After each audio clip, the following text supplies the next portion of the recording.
ፍቅርን ኑሩት እንጂ አታውሩት። ለበርካታ ዓመታት የሚዋደዱ ፍቅረኛሞች ነበሩ። በቀጭን ሽቦ ለረጅም ሰዓት ይደዋወሉና መልእክት ይለዋወጡ ነበር። አሰላሙ አለይኩም ወራህመቱላሂ ወበረካቱ። ያጆማ እንዴት ናችሁ? ደህና ናችሁ? አለሁ አልሐምዱሊላህ። ሰሞኑን እንግዲህ በሸበካ ምክንያት ሊቭ እየገባሁኝ አይደለም። ትናንትና ደግሞ የሆነ ሰርግ ቦታ ነበር እና እዛ ሄጄ እኔም እዛ ሰራ ስለነበረ ቪዲዮ ቀርጬ ነበር ማለት ነው። እና ዛሬ ለየት ባለ ነገር መጥቻለሁኝ። የሆነ ታሪክ አንብቤ ነበር እና እሱን ታሪክ ለእናንተም ላካፍላችሁ ብዬ ደስ የሚል ታሪክ ነው። እስከ መጨረሻው አብራችሁኝ ቆዩ፣ ተከታተሉኝ ማለት ነው። ላይክ ነበር አብረው በሚኖሩባቸው ጊዜያቶች ሁሉ ደስተኛ ከመሆኑ ውጭ የሚያስጨንቃቸው አንዳች ነገር አልነበረም። ሆኖም ግን አንድ ቀን እንደተለመደው መልእክት ብትልክለት፣ በተደጋጋሚ ብትደውለትም ፍቅረኛዋ መልስ ሊሰጣት አልቻለም። ከጭንቀቷ የተነሳ እንቅልፍ በአይኗ ሳይዞር አደረች። በነጋታው ይደውላታል። ልጁ ሀይ። ልጅቷ ኦ አምላኬ ወይ ስለደወልክ ደስ ብሎኛል። በሰላም ነው? ማታ ያልመለስክልኝ ምን ሆነክ ነው? ልጁ አልተመቸኝም ነበር። ከአነጋገሩ የሆነ ችግር እንዳለ ትረዳና መጠየቅ ፈርታ ዝም ትላለች። ልጁም መለያየት እንዳለባቸው ቁርጥ ባለ ሁኔታ ያሳውቃታል። ያልጠበቀችው ዱብዳ ስለሆነባት ክው ብላ ምክንያቱን ትጠይቀዋለች። ልጁም ይቅርታ ልነግርሽ አልችልም ቻው ብሎ ስልኩን ይዘጋዋል።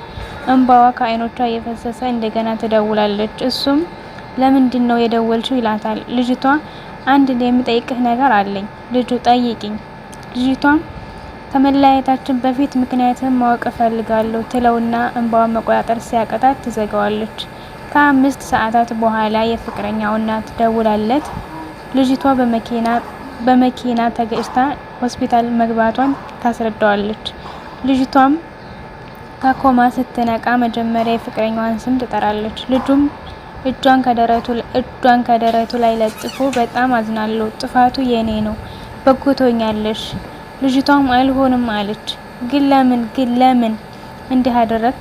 ልጁም የልብ ህመም በሽታ እንዳለበትና ተስፋ ስለሌለው ይህንን ነግሯት ሊያስጨንቃት ስላልፈለገ መለያየት እንደመረጠና ይህንን ሁሉ ያደረገው ስለሚወዳት እንደሆነ ይነግራታል።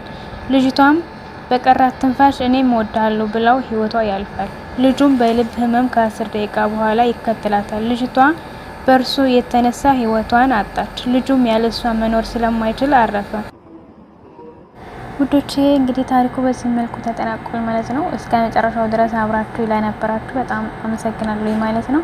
እንግዲህ ከዚህ ታሪክ መማር ያለብን ነገር በህይወት እያለን ምንም ነገር ከምንወደው ነገር መደባበቅ እንደሌለበትና በግልጽ መናገር እንዳለብን ነው። እንግዲህ በግልጽ ቢነግራት ኖሮ እቺ ልጅ ህይወቷን ማያልፍም ነበር። እንግዲህ ያው እሷ ባለመናገሩ ምክንያት እሷም አልፋለች ማለት ነው። እና ያው ዛሬ እንደዚህ አይነት ታሪክ ማንበብ የመጀመሪያ ነው። የተንቀጠቀጥኩ ምናምን ነበረ። እንግዲህ ለቀጣዩ አስተካክላለሁ ማለት ነው። አመሰግናለሁ።